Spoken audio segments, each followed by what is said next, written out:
Yeah. right? Yeah. And that's why I'm laughing, because I'm laughing. I connect with women. Sure. I can have Amazing. unbelievable conversations Yeah, with yeah, women yeah. and not be sexual, I not be hear ya. racist, Yeah, for nothing, sure. right? Yeah. But with guys, Yeah. it's just like, Challenge. oh my God, Yeah. right? Yeah. Pulling teeth. Yeah.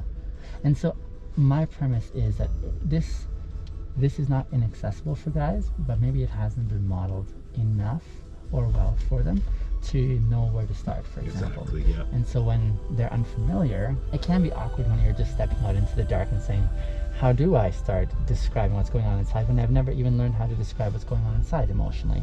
How do I touch on very sensitive subjects without having to feel like I'm the bad guy? Or, you know, just a lot of carrying over societal expectations, societal implications of what it means to be a guy. Yeah. Working against that narrative and saying what could be instead of what is. Yeah. So that's kind of like some of the things that drive me. Okay. That's in there, right? Yeah. Awesome. And that's exactly it too. And then the Mhm. stereotypical, like, oh, I'm a guy, I'm with a group of guys, so I should be behaving this way, right? No, Yeah. right? So you're bang on. Yeah. And one of the things that really came for me for self-realization in that, and it's been a long journey for me, you know, as I am quite older, Sure. is over the last couple of years, I've been doing Brendan Bouchard's High Performance Planner. Okay. And I do it every day, in the morning and at night. And it just focuses me. It focuses me, and it's like, you know, have I been a better human today?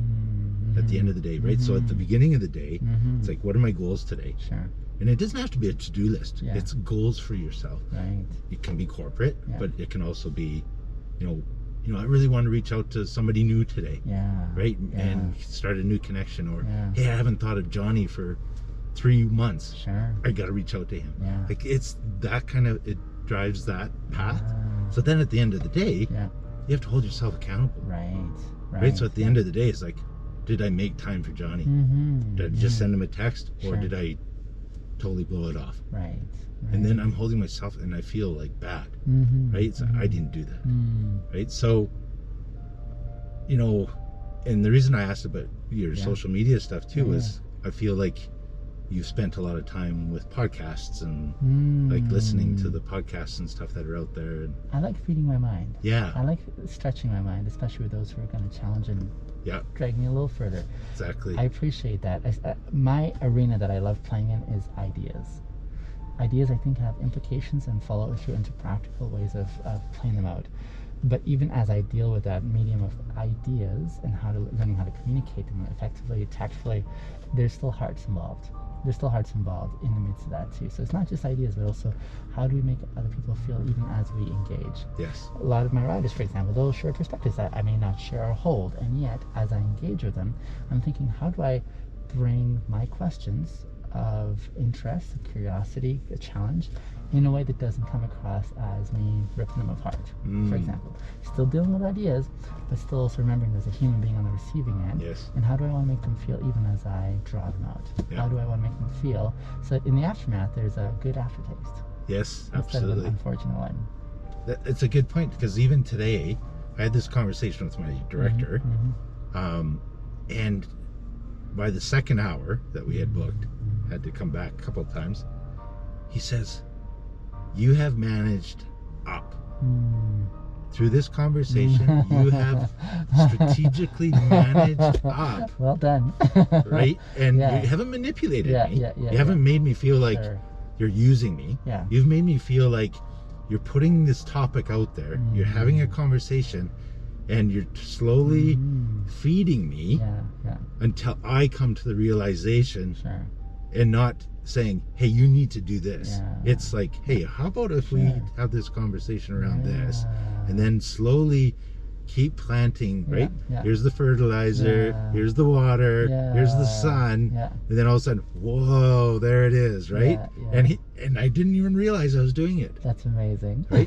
But you're right, it's having the conversation in a safe environment and understanding there is a human on the other end. How would you feel to receive certain information, and being able to disseminate and guide the conversation so it is a neutral, welcoming situation, right? I think my superpower in that arena, that realm, is that I remember what it was like to have been on the other side where I goofed up royally. I remember what it was like to have made some really unfortunate things. And so that process of reflection and being able to relate to that experience, I think is what drives me to say, how can I make this an easier and well done process? If I didn't have those fumbles along the way, I'm not sure I'd be where I'm presently at. I'd probably be a lot more black and white, a lot more demanding, but I think something happens. For example, imagine parents. Before people become parents, they think along the lines of, before people become parents, they're more critical of other parents, saying, why can't they look after the kids until they have their own kids? And then all of a sudden they realize how challenging it is to actually help a kid, settle down. And then they're a lot more patient than they were before. So kind of a similar dynamic, in our human experience.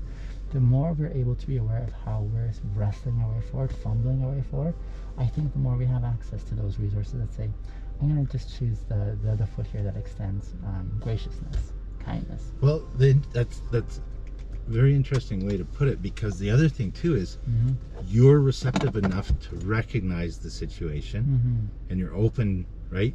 Your open mindedness to accept it and then learn from it, right? So your experiences now benefit other people. And perhaps because I have access to those resources, it helps along the way. Nice. And so also thinking about those who don't have access to them. Right. What can I do to help them? What can they receive? Because it's not a flip switch. It's okay, I got to try this for the next 5-10 years. Trying to process and become something different. Wonderful. I can't wait to come back and have our conversation. Sounds good. I'll be here, my friend. Thanks, You're welcome.